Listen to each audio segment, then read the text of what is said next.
분이라고 생각해요. 그에 비해 문재인 대통령은 정선돼 있는 거죠, 뭐. 예, 그리고 예전에 신문고라는 게 있었잖아요. 조선시대에. 그런데 그 신문고가 나중에는 제대로 작동을 하지 않았다고 합니다. 그런데 신문고를 설치한 것 자체가 이제 국민들을 위로했던 것처럼, 저는 뭐, 모든 걸 다 청원을 들어줄 수 있다면, 그건 뭐 청와대나 정부가 작동할 필요가 없는 수준이라고 봐요. 예, 그래서 이제 최소한 다 실현되진 못하더라도, 많은 국민들이 이런 생각도 하고 이런 생각도 하는구나를 아는 게 대통령의 의무사항이라고 생각을 합니다. 그게 이제 표현의 자유인 거죠. 우리가 얘기하는.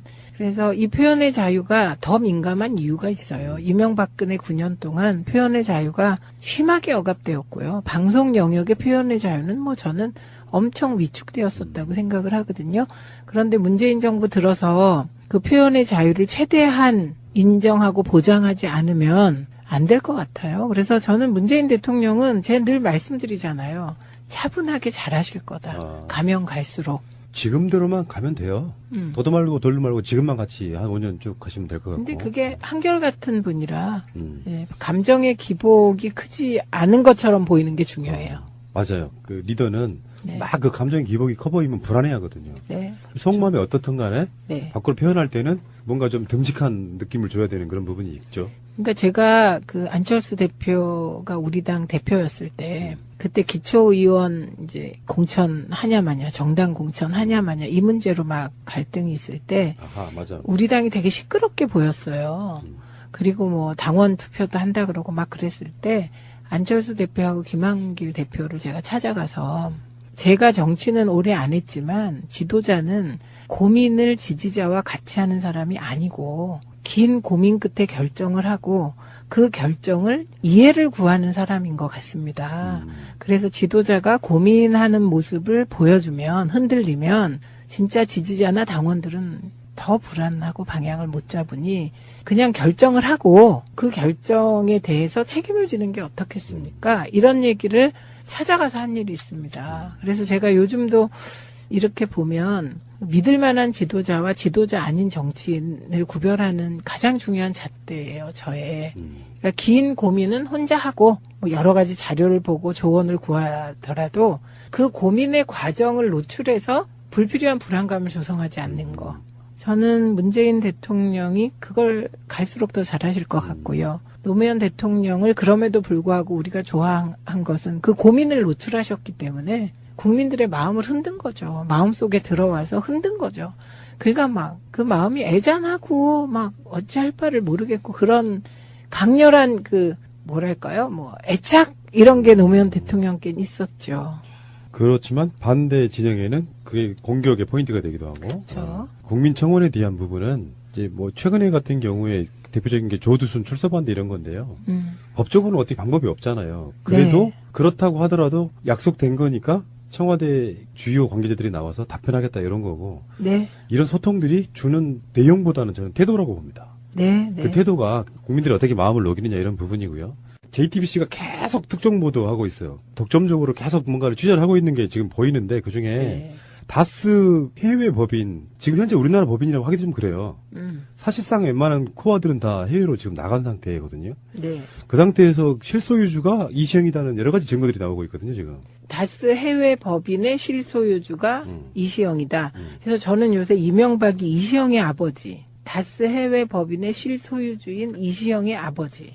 그러니까 이명박 씨는 다스의 회장님이시고요. 네. 이시영은 이제 이재용쯤 되는 거죠. 그러니까 상황인 거죠. 그래서 뭐 여러 가지 그러니까 이런 의혹이 제기됐어요. 어떤 회사를 사들이는데 말도 안 되는 가격으로 사들이는데 왜 사들이냐면 그 회사가 잘 나가던 회사가 어느 날 갑자기 실적이 엄청 나빠져요. 일부러라는 의혹이 있어요. 저 분식회계 네. 의혹이죠. 그 다음에 그거를 헐값에 사들여가지고 결국은 이시영 체제의 왕국을 만드는 데 있어서의 각종 동원되고 있는데 문제는 지금 다스가 그렇지 않아도 이명박 거다.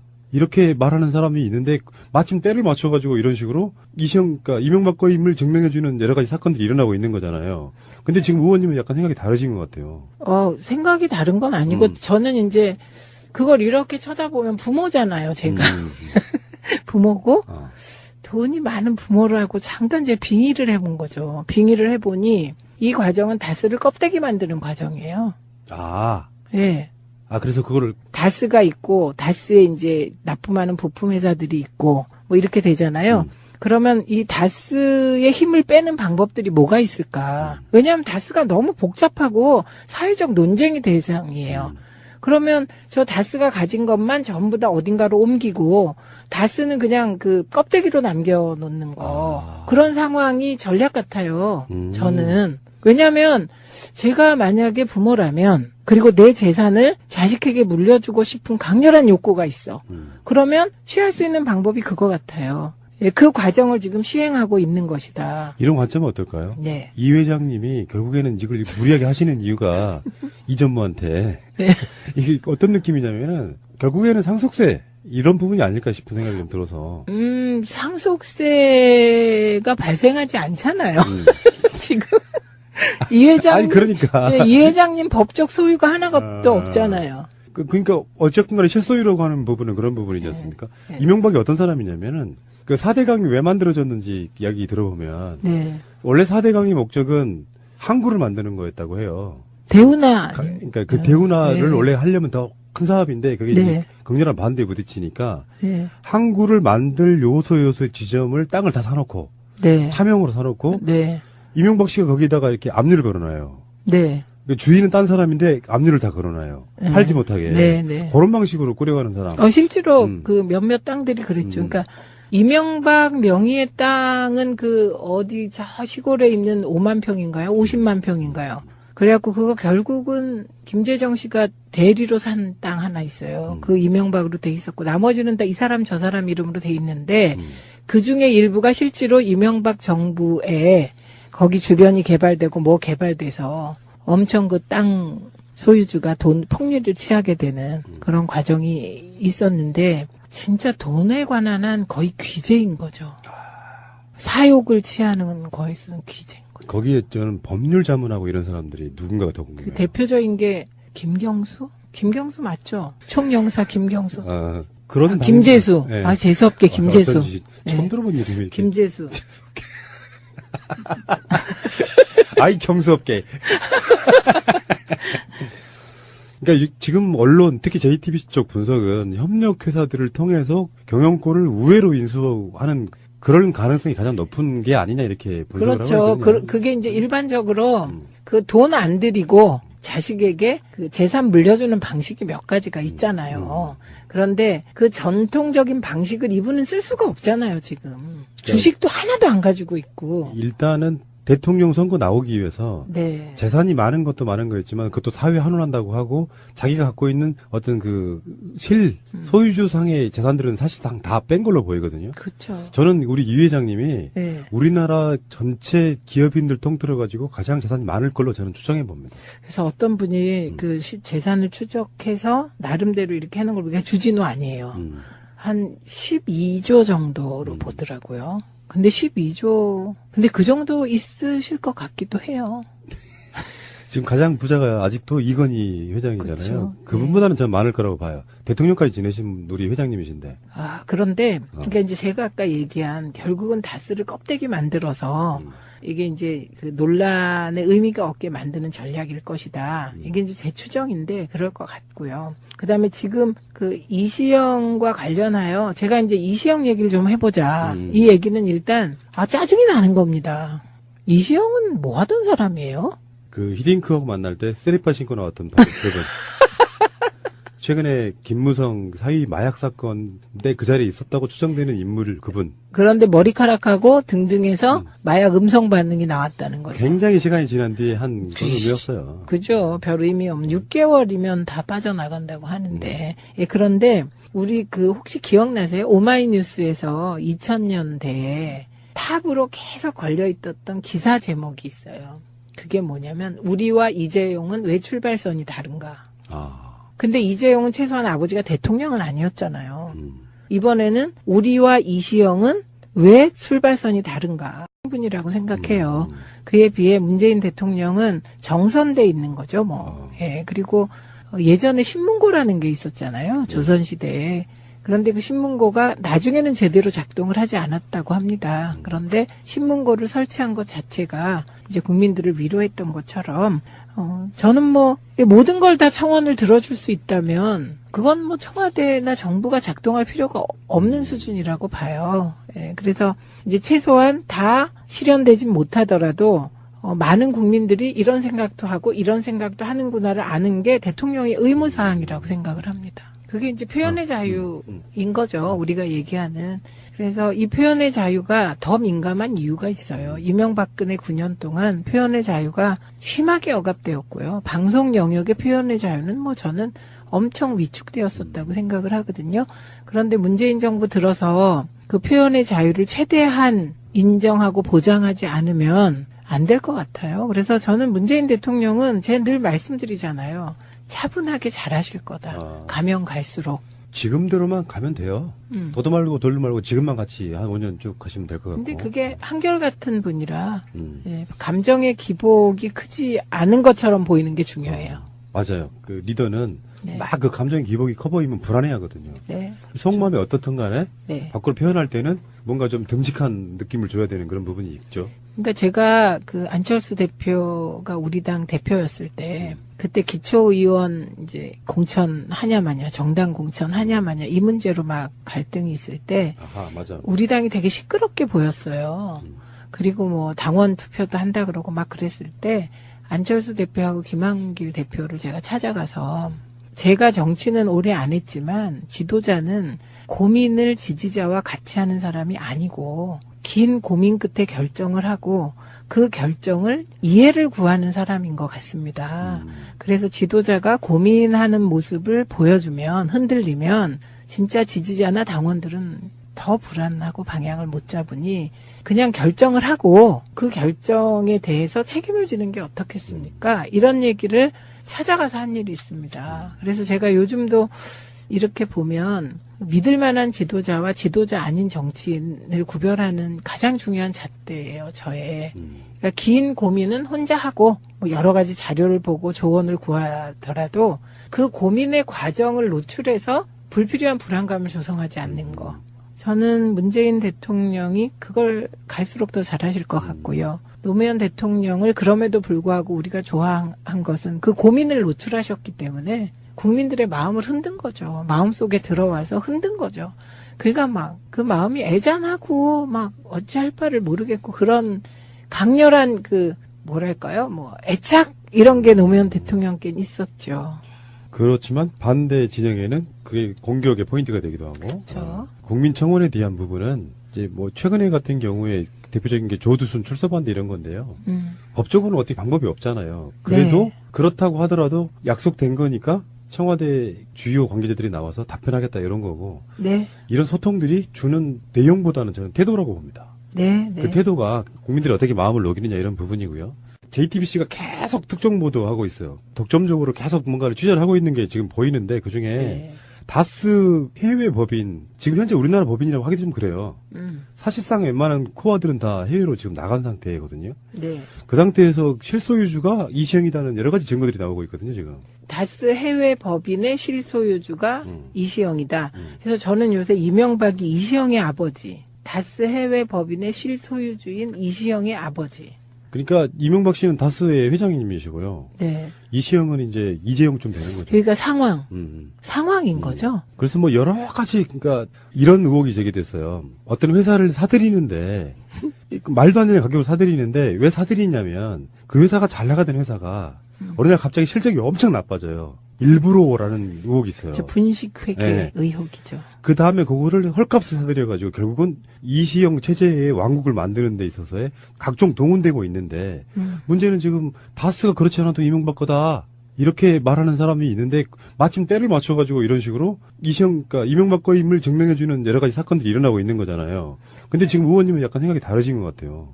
생각이 다른 건 아니고 저는 이제 그걸 이렇게 쳐다보면 부모잖아요, 제가. 부모고 돈이 많은 부모라고 잠깐 제가 빙의를 해본 거죠. 빙의를 해보니 이 과정은 다스를 껍데기 만드는 과정이에요. 예. 그래서 그거를 다스가 있고 다스에 이제 납품하는 부품 회사들이 있고 뭐 이렇게 되잖아요. 그러면 이 다스의 힘을 빼는 방법들이 뭐가 있을까? 왜냐하면 다스가 너무 복잡하고 사회적 논쟁의 대상이에요. 그러면 저 다스가 가진 것만 전부 다 어딘가로 옮기고 다스는 그냥 그 껍데기로 남겨놓는 거. 그런 상황이 전략 같아요. 저는. 왜냐하면 제가 만약에 부모라면 그리고 내 재산을 자식에게 물려주고 싶은 강렬한 욕구가 있어. 그러면 취할 수 있는 방법이 그거 같아요. 예, 그 과정을 지금 시행하고 있는 것이다. 이런 관점은 어떨까요? 네. 이 회장님이 결국에는 이걸 무리하게 하시는 이유가 이 전무한테 네. 이게 어떤 느낌이냐면은 결국에는 상속세 이런 부분이 아닐까 싶은 생각이 좀 들어서. 상속세가 발생하지 않잖아요. 지금 이 회장님, 아니 그러니까 네, 이 회장님 법적 소유가 하나도 없잖아요. 그러니까 어쨌든 간에 실소유라고 하는 부분은 그런 부분이지 않습니까? 네. 이명박이 어떤 사람이냐면은 그 4대강이 왜 만들어졌는지 이야기 들어보면 네. 원래 4대강의 목적은 항구를 만드는 거였다고 해요. 대운하. 그러니까 그 대운하를 네. 원래 하려면 더 큰 사업인데 그게 네. 이제 극렬한 반대에 부딪히니까 네. 항구를 만들 요소의 지점을 땅을 다 사놓고 네. 차명으로 사놓고 네. 이명박 씨가 거기다가 이렇게 압류를 걸어놔요. 네. 그러니까 주인은 딴 사람인데 압류를 다 걸어놔요. 네. 팔지 못하게. 네, 네. 그런 방식으로 꾸려가는 사람. 실제로 그 몇몇 땅들이 그랬죠. 그러니까 이명박 명의의 땅은 그 어디 저 시골에 있는 5만 평인가요? 50만 평인가요? 그래갖고 그거 결국은 김재정 씨가 대리로 산 땅 하나 있어요. 그 이명박으로 돼 있었고 나머지는 다 이 사람 저 사람 이름으로 돼 있는데 그 중에 일부가 실제로 이명박 정부에 거기 주변이 개발되고 뭐 개발돼서 엄청 그 땅 소유주가 돈 폭리를 취하게 되는 그런 과정이 있었는데 진짜 돈에 관한 한 거의 귀재인 거죠. 사욕을 취하는 거에서는 귀재인 거죠. 거기에 저는 법률 자문하고 이런 사람들이 누군가가 더 궁금해요. 그 대표적인 게 김경수? 김경수 맞죠? 총영사 김경수. 그런 김재수. 네. 재수없게 김재수. 어쩐지 처음 들어본 이름이 이렇게. 김재수. 아이 경수없게. 그러니까 지금 언론 특히 JTBC 쪽 분석은 협력 회사들을 통해서 경영권을 우회로 인수하는 그런 가능성이 가장 높은 게 아니냐 이렇게 분석을 그렇죠. 하고 있거든요. 그게 이제 일반적으로 그 돈 안 들이고 자식에게 그 재산 물려주는 방식이 몇 가지가 있잖아요. 그런데 그 전통적인 방식을 이분은 쓸 수가 없잖아요, 지금. 주식도 하나도 안 가지고 있고. 일단은 대통령 선거 나오기 위해서 네. 재산이 많은 것도 많은 거였지만 그것도 사회 환원한다고 하고 자기가 갖고 있는 어떤 그 소유주상의 재산들은 사실상 다 뺀 걸로 보이거든요. 그렇죠. 저는 우리 이 회장님이 네. 우리나라 전체 기업인들 통틀어 가지고 가장 재산이 많을 걸로 저는 추정해 봅니다. 그래서 어떤 분이 그 재산을 추적해서 나름대로 이렇게 하는 걸 보니까 주진우 아니에요. 한 12조 정도로 보더라고요. 근데 12조, 근데 그 정도 있으실 것 같기도 해요. 지금 가장 부자가 아직도 이건희 회장이잖아요. 그렇죠. 그분보다는 전 많을 거라고 봐요. 대통령까지 지내신 우리 회장님이신데. 그런데, 그러니까 이제 제가 아까 얘기한 결국은 다스를 껍데기 만들어서 이게 이제 그 논란의 의미가 없게 만드는 전략일 것이다. 이게 이제 제 추정인데 그럴 것 같고요. 그 다음에 지금 그 이시영과 관련하여 제가 이제 이시영 얘기를 좀 해보자. 이 얘기는 일단, 짜증이 나는 겁니다. 이시영은 뭐 하던 사람이에요? 그 히딩크하고 만날 때 쓰리파 신고 나왔던 바로 그분. 최근에 김무성 사위 마약 사건인데 그 자리에 있었다고 추정되는 인물 그분. 그런데 머리카락하고 등등해서 마약 음성 반응이 나왔다는 거죠. 굉장히 시간이 지난 뒤에 한 그런 의미였어요. 그죠. 별 의미 없는 6개월이면 다 빠져나간다고 하는데. 예, 그런데 우리 그 혹시 기억나세요? 오마이뉴스에서 2000년대에 탑으로 계속 걸려있었던 기사 제목이 있어요. 그게 뭐냐면 우리와 이재용은 왜 출발선이 다른가. 근데 이재용은 최소한 아버지가 대통령은 아니었잖아요. 이번에는 우리와 이시영은 왜 출발선이 다른가들을 위로했던 것처럼 저는 뭐 모든 걸 다 청원을 들어줄 수 있다면 그건 뭐 청와대나 정부가 작동할 필요가 없는 수준이라고 봐요. 예, 그래서 이제 최소한 다 실현되진 못하더라도 많은 국민들이 이런 생각도 하고 이런 생각도 하는구나를 아는 게 대통령의 의무사항이라고 생각을 합니다. 그게 이제 표현의 자유인 거죠. 우리가 얘기하는. 그래서 이 표현의 자유가 더 민감한 이유가 있어요. 이명박근혜 9년 동안 표현의 자유가 심하게 억압되었고요. 방송 영역의 표현의 자유는 뭐 저는 엄청 위축되었었다고 생각을 하거든요.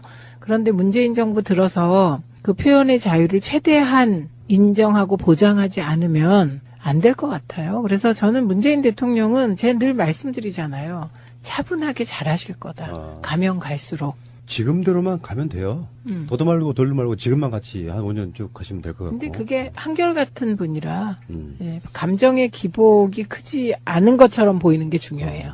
맞아요. 그 리더는 네. 막 그 감정의 기복이 커 보이면 불안해하거든요. 네. 속마음이 어떻든 간에 네. 밖으로 표현할 때는 뭔가 좀 듬직한 느낌을 줘야 되는 그런 부분이 있죠. 그러니까 제가 그 안철수 대표가 우리 당 대표였을 때 그때 기초의원 이제 공천 하냐 마냐, 정당 공천 하냐 마냐 이 문제로 막 갈등이 있을 때 아하, 맞아. 우리 당이 되게 시끄럽게 보였어요. 그리고 뭐 당원 투표도 한다 그러고 막 그랬을 때 안철수 대표하고 김한길 대표를 제가 찾아가서 제가 정치는 오래 안 했지만 지도자는 고민을 지지자와 같이 하는 사람이 아니고 긴 고민 끝에 결정을 하고 그 결정을 이해를 구하는 사람인 것 같습니다. 그래서 지도자가 고민하는 모습을 보여주면 흔들리면 진짜 지지자나 당원들은 더 불안하고 방향을 못 잡으니 그냥 결정을 하고 그 결정에 대해서 책임을 지는 게 어떻겠습니까? 이런 얘기를 찾아가서 한 일이 있습니다. 그래서 제가 요즘도 이렇게 보면 믿을 만한 지도자와 지도자 아닌 정치인을 구별하는 가장 중요한 잣대예요, 저의. 그러니까 긴 고민은 혼자 하고 뭐 여러 가지 자료를 보고 조언을 구하더라도 그 고민의 과정을 노출해서 불필요한 불안감을 조성하지 않는 거. 저는 문재인 대통령이 그걸 갈수록 더 잘하실 것 같고요. 노무현 대통령을 그럼에도 불구하고 우리가 좋아한 것은 그 고민을 노출하셨기 때문에 국민들의 마음을 흔든 거죠. 마음속에 들어와서 흔든 거죠. 그러니까 막 그 마음이 애잔하고 막 어찌할 바를 모르겠고 그런 강렬한 그 뭐랄까요? 뭐 애착 이런 게 노무현 대통령께는 있었죠. 그렇지만 반대 진영에는 그게 공격의 포인트가 되기도 하고. 그렇죠. 국민청원에 대한 부분은 이제 뭐 최근에 같은 경우에 대표적인 게 조두순 출소반대 이런 건데요. 법적으로는 어떻게 방법이 없잖아요. 그래도 네. 그렇다고 하더라도 약속된 거니까 청와대 주요 관계자들이 나와서 답변하겠다 이런 거고. 네. 이런 소통들이 주는 내용보다는 저는 태도라고 봅니다. 네. 네. 그 태도가 국민들이 어떻게 마음을 녹이느냐 이런 부분이고요. JTBC가 계속 특정 보도하고 있어요. 독점적으로 계속 뭔가를 취재를 하고 명의의 땅은 그 어디 저 시골에 있는 5만 평인가요? 50만 평인가요? 그래갖고 그거 결국은 김재정 씨가 대리로 산 땅 하나 있어요. 그 이명박으로 돼 있었고 나머지는 다 이 사람 저 사람 이름으로 돼 있는데 그 중에 일부가 실제로 이명박 정부에 거기 주변이 개발되고 뭐 개발돼서 엄청 그 땅 소유주가 돈 폭리를 취하게 되는 그런 과정이 있었는데 진짜 돈에 관한 한 거의 귀재인 거죠. 사욕을 취하는 거에서는 귀재인 거죠. 거기에 저는 법률 자문하고 이런 사람들이 누군가가 더 궁금해요. 그 대표적인 게 김경수? 김경수 맞죠? 총영사 김경수. 그런 김재수. 네. 아, 재수없게 김재수. 어쩐지 처음 네. 들어본 이름이 이렇게. 김재수. 아이 경스럽게.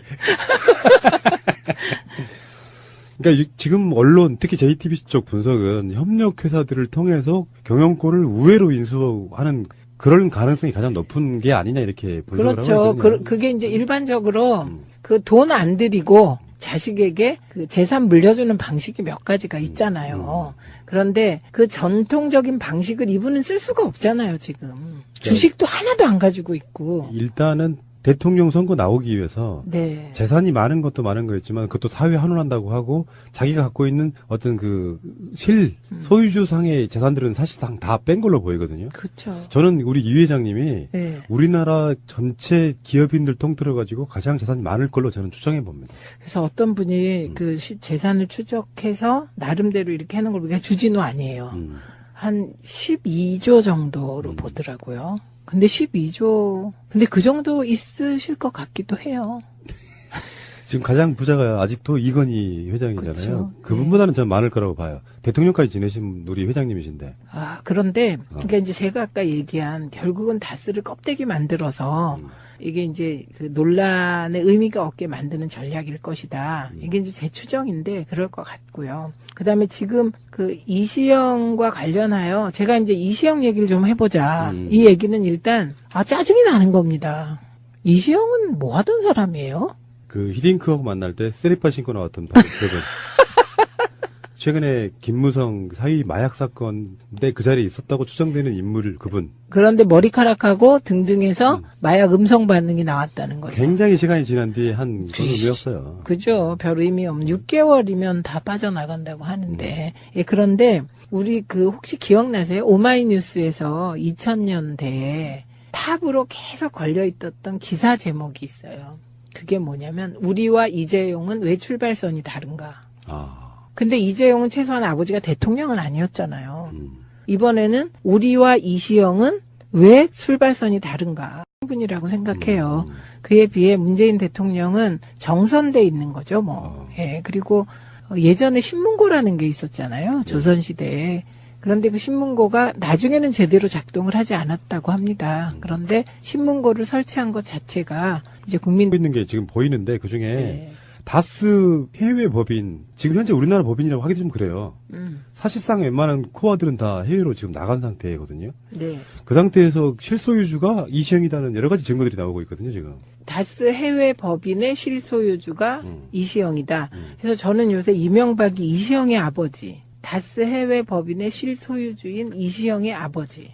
그러니까 이명박 씨는 다스의 회장님이시고요. 네. 이시영은 이제 이재용쯤 되는 거죠. 그러니까 상황인 거죠. 그래서 뭐 여러 가지 그러니까 이런 의혹이 제기됐어요. 어떤 회사를 사들이는데 말도 안 되는 가격으로 사들이는데 왜 사들이냐면 그 회사가 잘 나가던 회사가 어느 날 갑자기 실적이 엄청 나빠져요. 일부러라는 의혹이 있어요. 분식회계 네. 의혹이죠. 그 다음에 그거를 헐값에 사들여가지고 결국은 이시영 체제의 왕국을 만드는 데 있어서의 각종 동원되고 있는데 문제는 지금 다스가 그렇지 않아도 이명박 거다. 이렇게 말하는 사람이 있는데 마침 때를 맞춰가지고 이런 식으로 그러니까 이명박 거임을 증명해주는 여러 가지 사건들이 일어나고 있는 거잖아요. 근데 지금 의원님은 약간 생각이 다르신 것 같아요. 생각이 다른 건 아니고 저는 이제 그걸 이렇게 쳐다보면 부모잖아요, 제가. 부모고 돈이 많은 부모라고 잠깐 제가 빙의를 해본 거죠. 빙의를 해보니 이 과정은 다스를 껍데기 만드는 과정이에요. 예.